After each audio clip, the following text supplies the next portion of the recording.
From the studios of KPFK Pacifica Radio in Los Angeles, this is Uprising, and I'm Sonali Kohatkar. It's Wednesday, November 12th, 2014. Latino veterans commemorate Veterans Day by calling attention to their deportations. We'll speak with a deported veteran who says he is banished from a country that he served. And Erin Aubrey Kaplan, author and journalist, will discuss the links between police brutality and violence from Ferguson to Los Angeles, what the nomination of Loretta Lynch to Attorney General means, and much more. That's coming up after the news. Joining us now to analyze today's headlines is our guest expert, Courtney Morris. She is an assistant professor of African American and Women's Studies at Penn State University. Hi, Courtney. Hi, Sonali. Well, President Barack Obama, during his trip to China this week, has announced a climate agreement between the world's two largest polluters. The U.S. has pledged to cut 2005 level emissions by 26 to 28% by the year 2025. This target is more ambitious than earlier pledges. China, however, did not make any pledges to cut emissions, but instead promised that its emissions would peak by 2030 or earlier. China's coal industry is expanding at a dangerous rate. Even though China emits more greenhouse gases than any other nation in the world, its per capita emissions are less than half that of the U.S. Now, Courtney, first, what do you make of Obama taking a relatively bold step on this issue, even if it's still not nearly enough? And second, why does China think the world even has until 2030? Won't the planet have melted by then? Well, something like that. I mean, certainly there's one wonders how it is that politicians from around the world seem to act as though climate change is some sort of topical issue that they have the luxury of debating.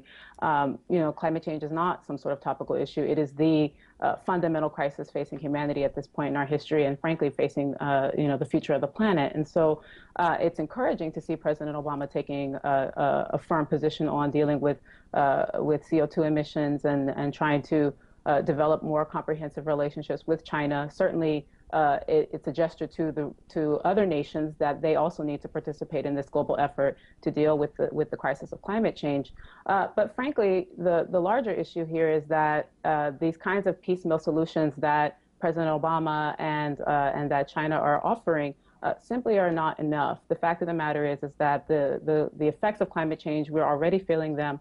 The Intergovernmental Panel on Climate Change issued a report last week talking about the fact that we are already have set into motion effects that cannot be undone, and that if we hope to avoid some of the worst effects of climate change, including impacts on agricultural production, rising sea levels, more extreme weather patterns, then we need to take more rapid and radical steps to deal with the issue. And that, frankly, is not what we're seeing coming out of these talks with China and the U.S.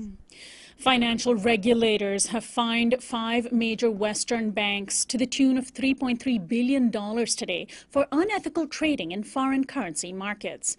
According to the New York Times, quote, at issue is the approximately $5.3 trillion traded each day in foreign exchange in the world's biggest financial market. The exchange rates are set daily, and traders were, quote, accused of rigging the rates so that their own banks could profit. The banks facing fines are Switzerland's UBS, Britain's HSBC, the Royal Bank of Scotland, and the US's JP Morgan Chase and Citigroup. The regulators initiating the fines had access to email communications between traders, which revealed improper collusion. Now, Courtney, doesn't this story make the best possible case for financial regulation? The free marketeers would have us believe they don't need any regulation, right? Well, that's what they keep telling us, and I imagine that they feel if they keep saying it long enough, then we'll start to believe it. But the evidence just simply doesn't support that case. I mean, when we look at the people who, the names that keep coming up in these cases of corporate malfeasance, JP Morgan, Chase, I mean, it's overwhelming. These people clearly are not in a position to regulate themselves. They lack both the will and the moral conscience to regulate themselves. And so it's obvious that the federal government, at least in the United States, and one would hope in other Western European nations, that these states need to step in and regulate the financial sector because it simply is not able to regulate itself. And beyond that, beyond issuing fines, which this is an industry that is making money in the trillions of dollars. So fines of $3.3 billion really don't mean anything to these people. What we really need to be talking about is seeking criminal prosecution for these actions and making sure that the people who run these institutions are held accountable for the choices that they make.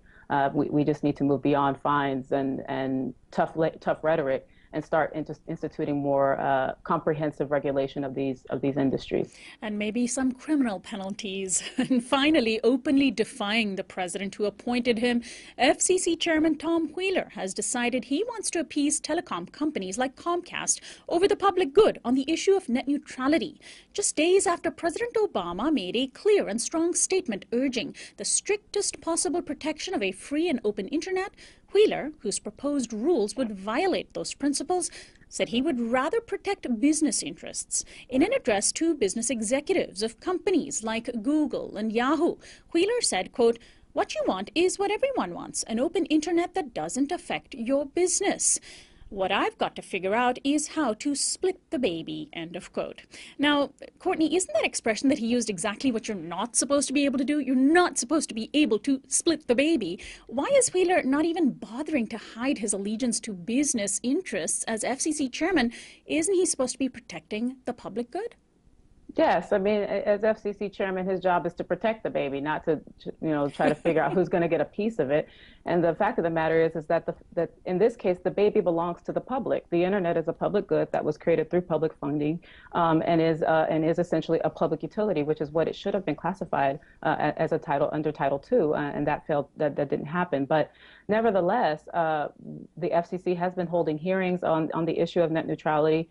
4 million people have come out and participated in the hearings. I also participated in those hearings. And the vast majority of the people who have come out and spoken at the FCC hearings, 99% of those people have spoken in favor of upholding net neutrality. So the people are speaking very loudly and clearly. The question is whether Mr. Wheeler is going to pay attention to them, or if he's going to ultimately support the people who have been supporting him. He's a former lobbyist, telecommunications lobbyist, so it's not surprising that this is the position that he's taking. Courtney Morris, always a pleasure to have you on. We'll talk to you again next week. Bye, Sonali. Courtney Morris is an assistant professor of African American and Women's Studies at Penn State University. This is Uprising. We'll be right back. This is Uprising. I'm Sonali Kolhatkar. It is a strange fact that in the United States you can serve in the military if you're an immigrant, yet you cannot vote or be guaranteed any of the rights that citizens enjoy, such as the right to remain in the U.S. legally. In late September, the Pentagon announced that it would begin allowing undocumented immigrants to serve in the armed forces, upsetting Republicans. Under a program called Military Accessions Vital to National Interest, undocumented immigrants who qualify as so-called dreamers, that's people who came to the U.S. without papers as minors, could potentially serve in the military. But thousands of immigrants to the United States from countries like Mexico have already served in the military. Many of them have been deported after returning home from their deployments, some to a country they barely know. Even though the U.S. Army is authorized by law to expedite the immigration applications of those who serve, newer laws require deportation of any non-naturalized person who's been convicted of a crime. Some of the crimes for which immigrant veterans have been deported include offenses as minors check fraud. Even serving their time does not protect them from deportation, nor does being decorated for exceptional service in the military. Joining many others in cities around the U.S., a group of veterans gathered yesterday to hold vigils calling for an end to deportations. Among them was my guest Hector Barajas, a U.S. Army veteran who served in the 82nd Airborne Division and was deported to Mexico, where he now joins us live. Welcome to Uprising, Hector.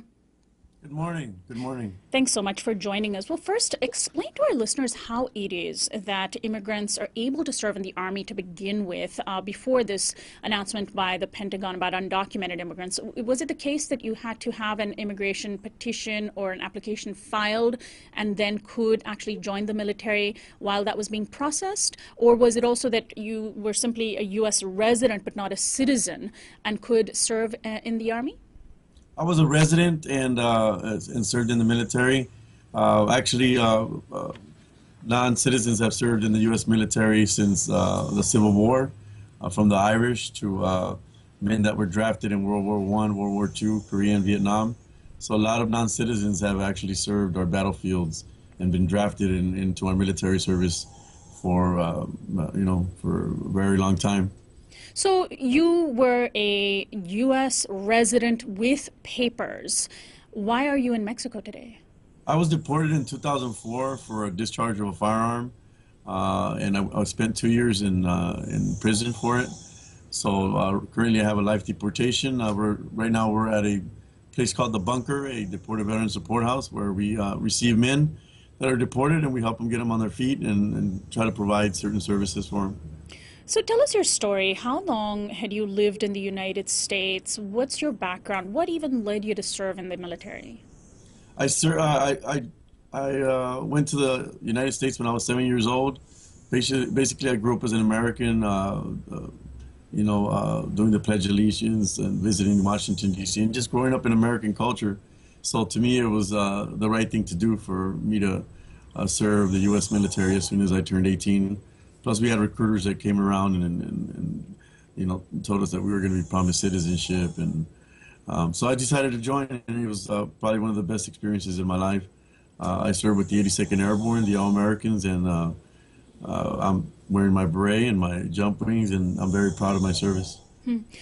So, Hector, because you illegally fired or discharged a firearm more than 10 years ago, and you were convicted of this as a crime, you served your time in prison, but because we have a law that says if you are not a citizen and you've been convicted, even if you serve your time, even if you've served in the military, you are simply deported back to the country that you had originally come from, a country that you barely know. Yes, and not just myself, but we have veterans deported to 21 different countries, men who were drafted into the Vietnam War, men who fought in Iraq and Afghanistan, and a lot of these people come back. They come back with post-traumatic syndrome and they commit crimes. We're not saying you should not do any time. We're asking, now they have veterans courts, we're asking for treatment instead of deportation. And these guys, ultimately, these guys serve their sentence. They should be allowed to continue to live with their families and get some medical treatment. So, Hector, the veterans who have been deported, are they simply part of this wave of deportations that we've been seeing escalate since 9/11, and also particularly under President Obama? And do we even know how many veterans have been deported from the U.S.?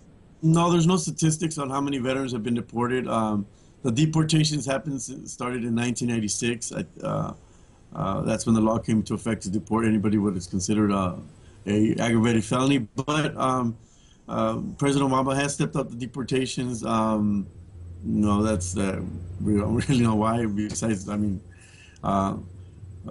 but I mean, that's what it is. That's the current situation. So tell us about the group of veterans that you work with in Mexico. How many of them have a story similar to yours, that the only country that they feel they can call home is the United States, and they served in the military for and are now living in a country that they only maybe have a remote connection to? A lot of the men right now, actually, most of the guys that are in my house right now, they're in their 60s or 70s. They're actually older gentlemen. Wow. And these guys, they don't have no Social Security. They don't have any SSI. They've never lived in Mexico for years. One guy for over 40 years. So it's very difficult for these men to adapt to a new country where they're not being hired because of their age. They can't really just get any job. And these guys are suffering from diabetes and all these different things. So we can only try to do what we can for them. And we have the younger guys, of course, that live outside of the house, and we help as well. So most of the guys that I have right now have 4 men, and they're all actually over 50. So. And what are the various reasons for why these men were deported? Can you give us some examples? The majority is I've been seeing a lot of substance abuse and drug convictions, and this, then you get the check without funds and stuff like that. But so crimes of poverty, crimes related to potentially post-traumatic stress syndrome, etc. The majority of them are connected with post-traumatic stress disorder.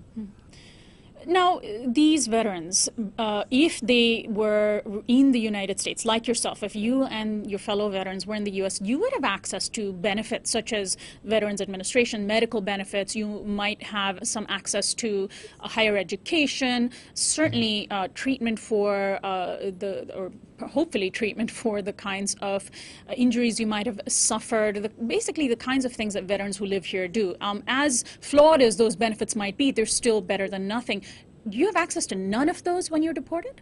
No, once you're deported and you begin the process of trying to get any benefits, You cannot. It's very hard because you're not living in the United States. I have appointments in San Diego and Los Angeles. The VA and I can't go because I have a life deportation. I also have my GI Bill, which I'm eligible for. I can't go there. I can't use it because I'm not living in the United States. So it's very hard to access these benefits. The VA is obligated. It's not like we're asking them or we're pleading with them. They're obligated to make sure that we get this treatment because just because we're deported doesn't mean that they shouldn't give it to us. The problem has been since they've never dealt with the situation, they don't know what to do, and at the same time, I feel like they don't care because we reached out to many different VA representatives, and they can outsource the appointments if they wanted to. There's a program already in place, the foreign medical program, which can take these guys and start seeing them. But the problem is you have to be rated, you have to have seen the VA before you got deported. Once you get deported, you're pretty much screwed. So, Hector, tell us about what happened yesterday. Yesterday was Veterans Day in the United States, and of course, people flew their flags. There were patriotic declarations, but there were also these vigils that you were involved in, that from your side of the border you commemorated, and that other veterans also joined with you. Tell us what happened yesterday. Oh, well, we honored all veterans. We also talked about the 22 suicides that happen every day with veterans. And, one of the things that we want to do is we're asking President Obama to bring us home. He has the power to write an executive order, or Congress men can get involved and put in a retroactive law to get us home. While we are celebrating Veterans Day, there are men that cannot celebrate Veterans Day with their families and with their brethren. And we are U.S. veterans, regardless of whether we're deported or not. So I think we should be allowed to live in our country that we served. And I'm eligible to be buried as an American when I die. When I die, my body's going to be taken across the United States, and a flag is going to be given to my daughter or my whoever's present there, and they're going to say thank you for your service. And I think it's ironic, and you don't do that. So, Hector, you still have family here in the United States, and you're saying that you will receive a military burial when you pass, but until then, you are forced to live outside the country you call home, and the only thing that could have prevented you from being deported would have been if you had filed the paperwork as a U.S. resident for citizenship. Yes. Had you filed that paperwork, not that not filing it justifies your deportation, but had that paperwork been filed? I filed it. I was promised citizenship in the beginning of my service, and I didn't follow up on it. And finally, when I did, I realized I was not a U.S. citizen. Back then, it was a 3-year wait. Now it's more expedited. So by the time I had already committed the criminal conviction, it was already too late. Currently, I am eligible for citizenship because the case that I pled guilty is not an aggravated felony anymore, which that happened. There was a ruling in the Supreme Court in 2011. So I am eligible for citizenship. I should be filing hopefully within the next 6 months. But this is just individual cases. You got hundreds, if not thousands, of men that pretty much were deported. So, Hector, President Obama's executive action that he is planning on unveiling, the details of which we don't really know yet, do you have any sense that that might include the case of people like yourself? If not, is it that so-called comprehensive immigration reform package that you have to wait for in order for this issue to be rectified? We're not sure what President Obama, as far as in our cases are concerned. We only been in touch with certain congressmen, nobody from the White House. And I hear rumors, but we've had veterans deported since 1996. 3 administrations have failed to address the issue. It would be nice. It would be nice to go home. So, Hector, let's talk about what you think should happen. If you had President Obama's ear, President Obama, who's been called deporter-in-chief, if you had his ear, what would you tell him today? I would tell him that we don't leave men behind. America doesn't do that. That these men, especially the Vietnam vets, if they had died in combat, their name would be on a wall right now. If we had died in combat, if I had died on an airborne operation, I would be buried as an American. We made mistakes and we paid our debt to society. That doesn't mean we are not We're not terrorists. Does not mean we are not loyal to our country, and we're willing to risk and die for our country, and we should be allowed to live in the United States. So let's also talk about the fact that there are organizations and there are groups of immigrants, different kinds of immigrants. For example, we have the dreamers, the young folks who came to this country when they were minors, which actually you would technically qualify for, except that you might be older than what is now considered a dreamer. And we also have day laborers. How much of an advocacy platform do veterans who are immigrants have? Is there, because we don't hear much about it, which is why the story really intrigued me, we don't hear much about the immigrants who've served in the military and who are either facing deportation or who've been deported like you. We really don't, and 35,000 immigrants serve the U.S. Armed Forces every year. We should have some advocacy. There's hundreds of veterans groups, and it's affecting all types of different veterans, from Iraq veterans to Vietnam veterans to Hispanic, African American. So there should be a lot of different veteran groups that should be jumping on the bandwagon, but they simply haven't. I'm seeing now a growing support system, different veteran groups wanting to join, or just as individuals. So it's just been an uphill battle, and hopefully with getting the word out with the media and telling more stories, that's been the biggest help, because really nobody knows. And I think once the American public, the majority of the people, will stand behind us and help us get home. And so I'm wondering what you can also tell us about the ways in which deported immigrants are also stuck here in the United States, because those who are facing deportation and who've essentially entered the system are often held in detention centers. And are there veterans among them as well who are currently facing deportation proceedings for which people are advocating against deportation? No, there's over 250 detention centers around the country. Unfortunately, from my understanding, DHS barely started checking to see if part of their intake is to see if there's veterans, but they don't really let that information. They're not letting it known to anybody. It's very hard when you're in a detention center to reach out to anybody, because just calling somebody costs money. You're locked up sometimes 23 hours a day. It's just, it depends on your situation or where you're at. It's just very hard to be in communication with the outside world. So a lot of these guys, they're stuck in the system, and they would rather just get deported than fight their case. And the ones that do fight their case can have been in there for 7 years, appealing, and it's very hard when you're in there trying to fight a case. Hector, what is your plan now for the future? You mentioned that you are likely eligible for citizenship because the crime for which you were convicted and for which you served time has been downgraded, no longer considered an aggravated felony. What are you going to do?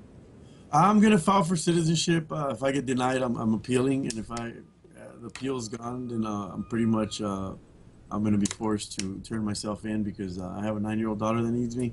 Wow. A 9-year-old daughter. How do you explain to her why you're in Mexico? How does a 9-year-old understand these issues, why her father is separated from her? She understands some of it, but it's very hard to. It's just very hard to deal with it sometimes. So for me, I got no choice. She's 9 years old, and I got to try to do everything I can to go home. So I'm willing to turn myself in and ask for political asylum and stay in detention for as long as it takes. Even if it means 7 years or 5 years or whatever it takes to be with my daughter, and it's just what I gotta do. I don't know.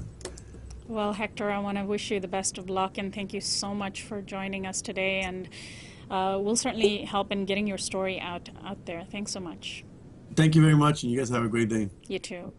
My guest has been Hector Barajas, a U.S. Army veteran who served in the 82nd Airborne Division. He was deported to Mexico since 2004, where he now lives, working with other veterans. And yesterday he participated in vigils on the Mexico side of the U.S.-Mexico border in solidarity with other vigils that took place in cities around the U.S. You probably didn't read much about it in the media. That's because there was very little media coverage. This is Uprising. When we come back, we'll speak with Erin Aubrey Kaplan. Stay tuned.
This is Uprising. I'm Sonali Kolhatkar. In addition to listening to Uprising on KPFK and KPFA, you can now watch our program on Free Speech TV, Dish Network Channel 9415, DirecTV Channel 348, and streaming live at freespeech.org at 3 p.m. Pacific Time, 6 p.m. Eastern every weekday. Now, you can also watch our shows on our brand new YouTube channel at youtube.com/Uprising with Sonali. Please check out that channel and subscribe. We need to reach 1,000 subscribers by the end of the year. That's youtube.com/Uprising with Sonali. The grand jury that has convened to decide whether or not to indict Ferguson police officer Darren Wilson could announce their decision anytime within the next 2 or 3 weeks. Officer Wilson shot 18-year-old Michael Brown multiple times in the St. Louis suburb of Ferguson this summer, sparking the most pronounced anti-police brutality protests in years. Now, officials fear that a decision to not indict Wilson could spark more protests and possibly riots. Ferguson police, who came under fire for a draconian and militarized response to the protests, are apparently readying themselves for more of the same. The department, which is dominated by whites in an area that is largely black, has spent more than $100,000 on new police equipment. Officers are being trained in crowd control tactics. Adding fuel to the news are reports of higher than usual gun sales in the area.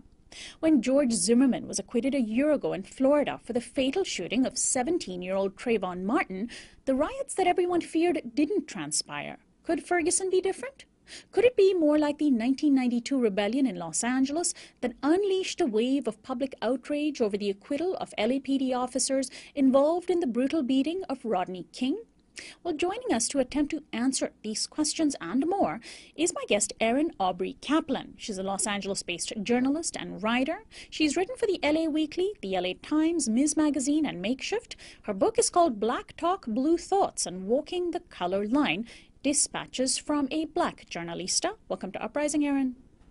Thanks, Sonali. I'm sorry I'm not there with you, but I am there in spirit. Stuck in Los Angeles traffic, I hear, but thank you very much for we should do a show joining on that. us. It's really bad. Yeah. Well, first, what are you expecting, given all of the news that's coming out about these fears of riots and this readying of crowd control tactics? Does the Ferguson police know something about the grand jury that we don't know? Well, I don't know. I mean, this is so unusual. I mean, I'm thinking back to 1992 in Los Angeles, where, that was more or less spontaneous. People were really taken by surprise by the verdict, in the case of the police officers involved in beating Rodney King. This is something. This is what I call Occupy Ferguson. This has been going on for months now. It really has not. There's been really no pause. People have been out in the streets, have been protesting. There have been developments. Eric Holder's come down there, this is really built day by day, and yeah, people are ready to do something. What that will be, I don't know. It won't be. I mean, if the officer is not, the charges are not brought, I can't imagine there won't be any reaction. But again, what that will be, I don't know. And so I think I'm just kind of watching like everyone else. This is very unusual to me. I can't think of a similar kind of circumstance, at least not in my lifetime. But it's kind of the best of both worlds. You have a lot of organization. People have, there's been strategies. But again, there's always the X factor of what will actually happen. I just don't know. But this will not go. Let's just say, if the grand jury does not come up with charges, this will not go unremarked upon. There will be some reaction. It is quite interesting to see sort of both sides readying themselves. One side overly funded and already under fire for possible violations of people's rights in their response to the protests, $100,000 of military equipment. They're readying. I mean, they're sending a warning signal. On the other hand, you have these extremely organized groups in Ferguson, some of them first-time activists. There was a great profile in MSNBC of an activist who's organizing every day using the wireless at a McDonald's on Florissant Avenue, where much of the action has been taking place, and people from around the country going to Ferguson. Lisa Fithian, a veteran direct action organizer, doing workshops in Ferguson. And so both sides are sort of readying for what could be a major showdown. This seems as though it's more potentially problematic in terms of what could go down in Ferguson than we saw in Florida last year. Oh, for sure. When I can't actually think about what could happen, I'm not envisioning anything pretty. It will likely be, depending on what happens to the grand jury. I mean, it will be. I just can't imagine it'll be peaceful. I don't want to say riots. I don't want to say. People are angry. People are angry, and I think what I find encouraging is that they do continue to be angry, and more people the movement grew, and it's kind of galvanizing all of these, as you said, all these people who are in the the anti-police brutality fight, the racial justice fight. It's kind of been a flashpoint for that. It's been an organizing principle, and I find that really encouraging because we've lacked that, really lacked that, and what we keep doing over last 20 years, we see an incident of police brutality. There's few protests. There's momentary outrage, and it's over. But this has really been very, very different, and this has built to something that is, of course, not just about Ferguson. It's about all these other cases that just in the past few months have happened. In LA we've had Ezel Ford, I can go down the list. Yeah. But Ferguson continues to be the the organizing principle for all of these cases, all of for this whole phenomenon of police brutality that is color based, and people are not leaving the movement. They are not going away. They're not going home, and I find that very encouraging. I'm conflicted because it could become violent. But I think that I don't know if there's any other way this could happen. I mean, well, let me ask you this, Erin. In previous instances, when we've had this sort of potential for anger in the streets, there's been an older generation of activists that have often sort of preemptively declared that people should hold the line, that people should protest nonviolently, that people should hold vigils rather than get angry, and kind of held back the members of their own community. I'm wondering, are you seeing that this time around? And if not, why not? Well, it's funny. I know someone who's been very involved in the Ferguson movement, and she said that yes, there's a lot of tension between, I guess you could say, the old guard, black leadership, and the new activists. And let's just say that tension has not resolved. And I remember it put me in mind of what happened in '92 when when the initial verdicts came out in the afternoon of that day, April 29th.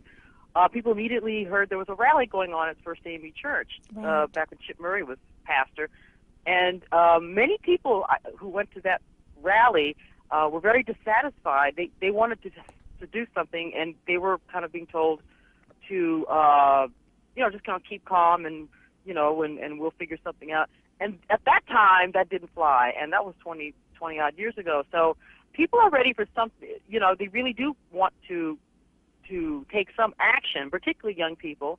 I think some of the older folks too. There's a lot of people who are not happy with the situation, with how things are. The question really is what is that action? What is the I guess the balance between keeping calm. I mean, nobody wants to see a community burn up or get destroyed or people lose their lives. Of course not. But what hasn't been agreed upon is what will the action look like? And there's certain things you just cannot control. Even if you start an action with a plan, things happen. And I think there's a lot of fear about that, about something bad or destructive happening. Right. But at the same time, there's just no way that these people are going home. There's no way that people are going to just accept kind of the same old, same old. So, Aaron, let me ask you you were a journalist who was right there, and you reported on what happened in 1992. You've seen the aftermath in Los Angeles.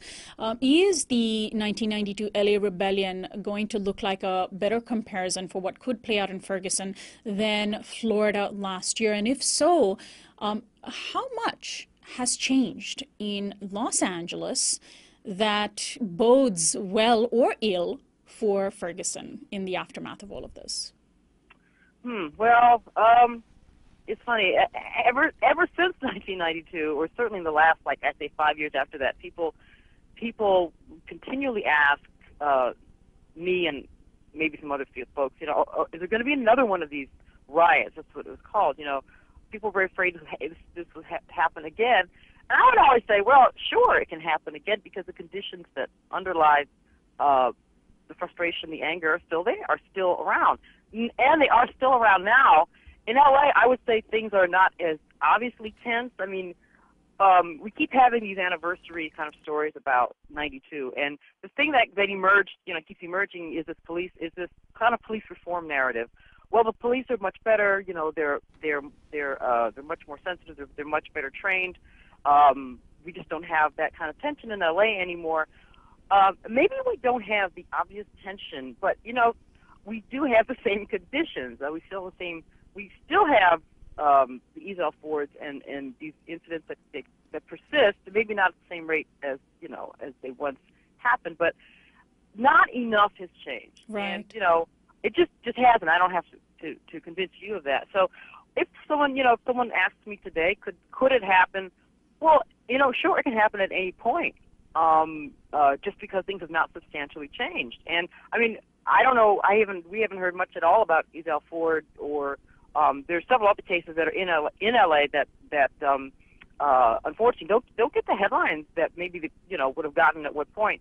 I think what's happening now in 2014, there's so many other issues now that sort of crowd the headlines that people just aren't paying attention to kind of to racial justice, to the to police brutality in general. I guess in the context of ISIL and all the other things going on globally, it's just not. It just doesn't get the headlines until there's a Ferguson. That's what I mean. So now the Ferguson is in the headlines. Ferguson is kind of the story that catches all these other stories in LA and other cities that just New York, etc. That just these stories just don't stop, and people are just putting their foot down. So Aaron, a lot of people from the other story is bringing up New York. The other story, the other name that has these echoes of police brutality is Abner Louima. Now, that was many years ago as well, but Abner Louima is a name that's come up in the news again because the person who essentially oversaw the case around what happened to him, he was a Haitian immigrant who was brutally raped while in police custody, and it was a woman named Loretta Lynch who was whose name became quite high profile around taking on that case in New York. She is now she has been nominated by President Obama to be the next Attorney General, could be the first black woman Attorney General if the Senate confirms her. What do you make of his decision and his choice? I'm I think it's all things considered, it's a good choice. It makes a statement. I think. I don't know. I can see what might happen. Remember, some time ago, Obama nominated. His name escapes me. He's a black attorney that he nominated to head the Civil Rights Division of the Attorney's Office. And the GOP opposed him because he was involved in the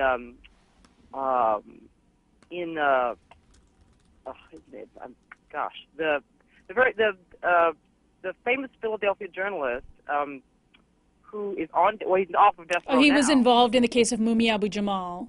Thank you. Mumia Abu Jamal was involved when he was an attorney with NAACP. Right. Was involved in supporting Mumia, and of course that was shot down by the Republicans. And I thought that was shameful. And I don't know if the same thing will happen here, but I think for Obama, I think it's for him, all things considered, it's a pretty bold choice.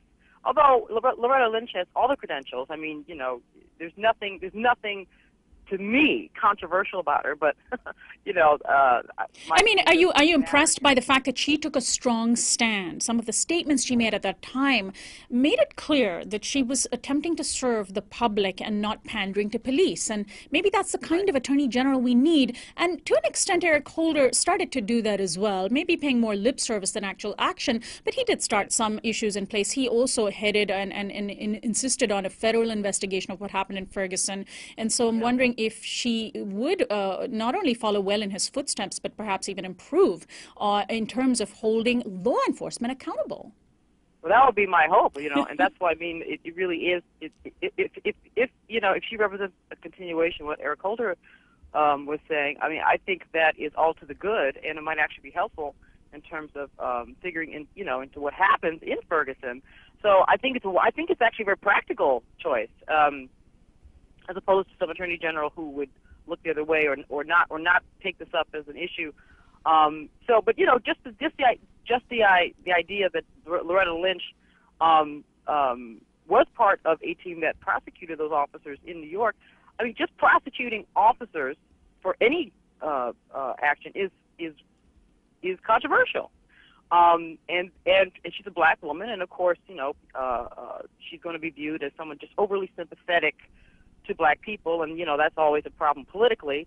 So I think I think she would be not just a politically kind of bold choice, but a really practical one. And it's really sad when you say that as an African American she would be seen as overly sympathetic to African Americans. Sure. We never hear that about white nominees, that they might be overly sympathetic to white Americans, even if that might actually be the case because of implicit biases that a dominant group might hold against minority groups. But that question never comes up. Well, of course not, because we all know whites are fair and impartial, and there are no biases there. And of course, basically anyone who's not white is going to be overly sympathetic to whatever group that they're part of, and so there's no way that a black person can be objective, particularly in matters of these kinds of matters, police brutality. Of course, they're going to be quote unquote biased, and this is of course, this is especially true in the law, but it's just true generally, just in our political life. Look at Obama. You would not say he is overly sympathetic to black people. He's been very careful not to be. Right. But he still every day pretty much gets accused of being too much, looking too much in our direction and being potentially too sympathetic. So that is a dynamic that's really that gets it gets called different things. It gets we kind of talk about it in code language. But that's a tension that always comes up whenever somebody black or just non-white is nominated for any position of power or authority. I'm wondering if we should now turn to something that's related to this whole issue of not just police brutality, but also mass incarceration, and also the flashpoint between police interactions and particularly African American men. A large proportion of those who are incarcerated today are they're on drug possession charges.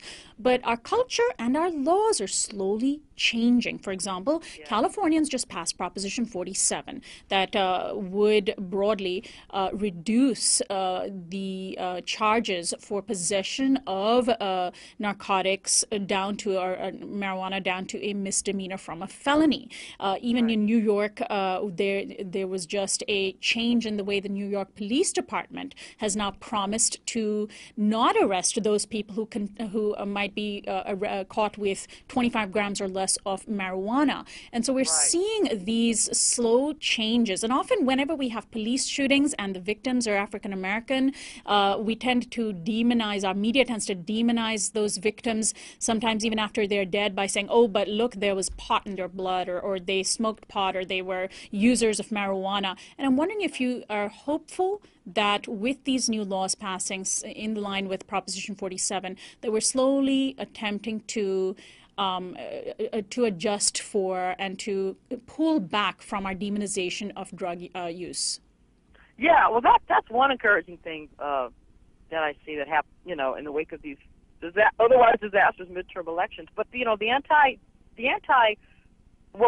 sort of pro marijuana or the legalization, not the legalization, but the decriminalization of marijuana use is one of those trends that's been going pretty steadily, I think, and that's been going along hand in hand with with reducing sentencing for drugs, because there's this very rare alliance between the progressives and some conservatives who just are tired of spending money on incarceration, this incarceration complex that is not effective.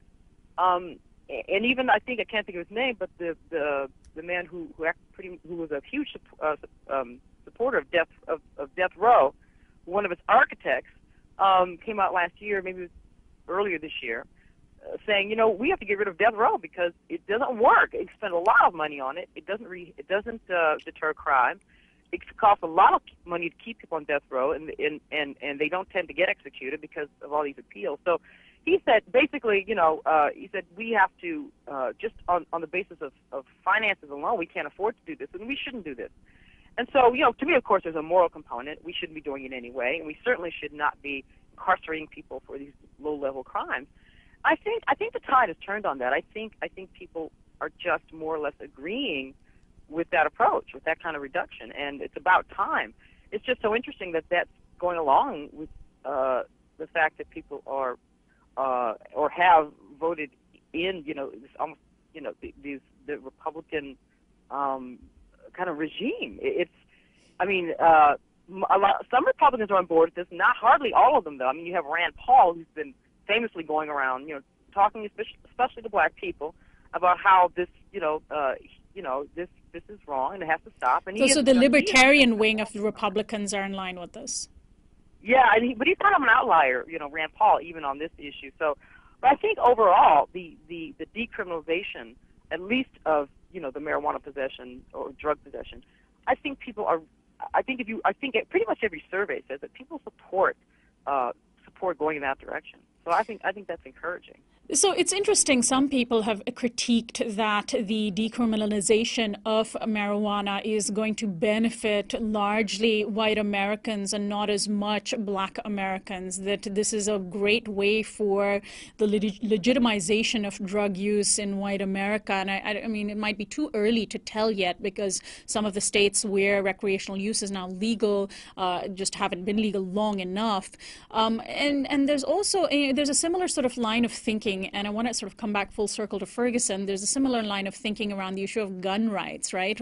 White conservatives have defended gun rights so vehemently, but they demonize the Black Panthers, African American rebels and a militant group that took up arms in self-defense. And we're seeing in Ferguson today gun sales spike. It's not clear who is buying the guns. It might be store owners. It might or might not be largely black residents who are buying it. It's not really clear, but much is being made in the media of this, but we're not hearing the gun enthusiasts, the NRA, come out and laud this because they're on the side of the Darren Wilsons. Right. Well, whenever you have rumors of, black lawlessness, rioting, even just rumors or speculation about it, it's like you're going to get people going out buying guns. I think that certainly happened in L.A. back in '92. Gun sales shot up. Excuse my phrase. Mm-hmm. But they spiked. And I think when President Obama got in office, which I suppose he represented some sort of black riot, I don't know, gun sales went up. Bullet sales, I think, really went up. So it's not surprising. People, as you said a while ago, people are preparing, and this is one way people prepare. And I can guess who's buying the guns. Yeah, I mean, we don't really know, I think. Yeah, we know, right. But what's interesting, you mentioned the Black Panthers. It's funny, up until the 60s, gun control was actually quite popular, and it was not that controversial, even amongst conservatives. But when the Panthers, of course, armed themselves, and, which was legal, and they, you might remember, well, you don't remember, you weren't there, but the incident of them going to Sacramento and walking into the state capitol armed with guns. They created a new law, right? Exactly. From that point, and this is actually documented in a history that was recently written by a man whose name I can't think of, but this is precisely where the sentiments about guns started to change. When people visibly, saw these black people, the Panthers no less, with guns, that is an image. An armed black person is about one of the most frightening images Americans have. So the tide started turning the other way, away from gun control too. Everybody's got to arm themselves, and so we really haven't seen the end of that. That has just been slowly escalating and more rapidly escalating in the last 20 years. So it's and people are extremely, as you indicated, very emotional about gun. This is not about logic or statistics, or it's all wrapped up with sort of values and patriotism and defending our rights, and people do not talk honestly about what's really going on. But that was one time, I think, where Obama stepped out and really very passionately tried to get something going in Congress, some sort of gun control measure, and it didn't go anywhere. And I think he really regrets that. But that is a tide that has been really hard to turn. Now, finally, Erin, I want to ask you about an issue that doesn't come up often enough. You focused on it in an op-ed that you wrote about Michael Brown in the LA Times some weeks ago, and that is, at the heart of these battles are lives of real people, often young black men, and also girls and women.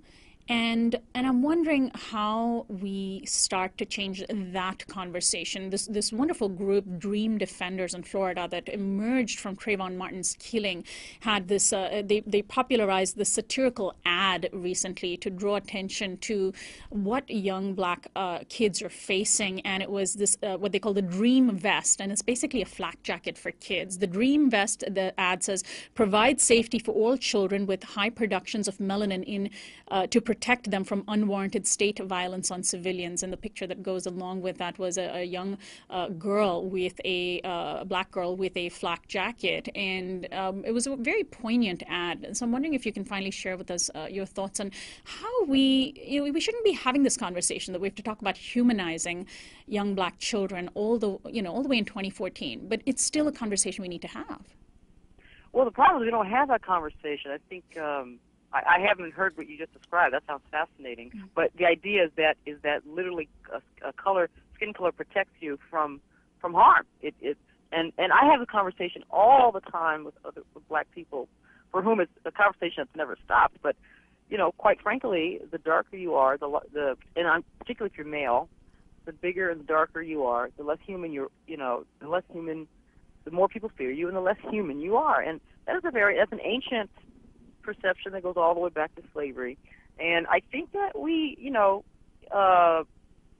that fundamentally hasn't changed. It's just no accident that these men who get shot over and over and over are the same sort of physical type, tall, dark, and therefore more suspect. And they're, And they could be young kids. They could be 16, 15 yes, years right. old.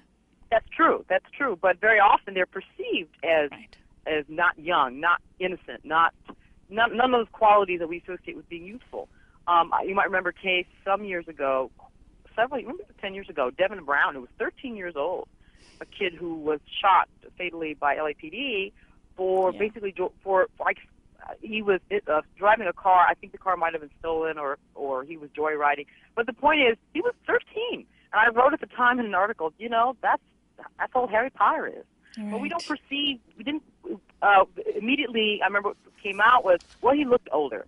So even the fact, I suppose, he looked older made him criminal. Just, so people hang on to their perceptions, and that is, perceptions are reality. I can't remember who said that, but that really, really, really obtains in racial perception.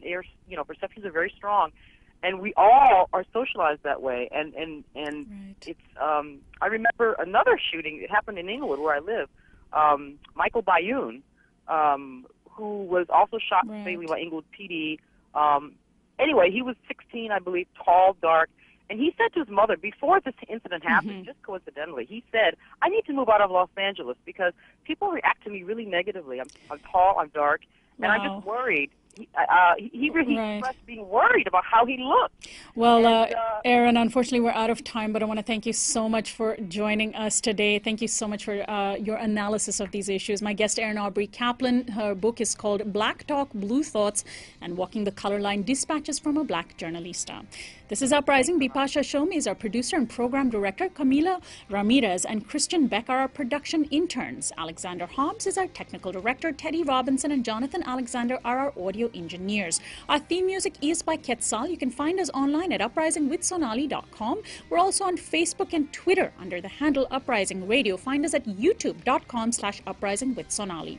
I'm Sonali Kolhatkar, host and executive producer of Uprising. See you tomorrow.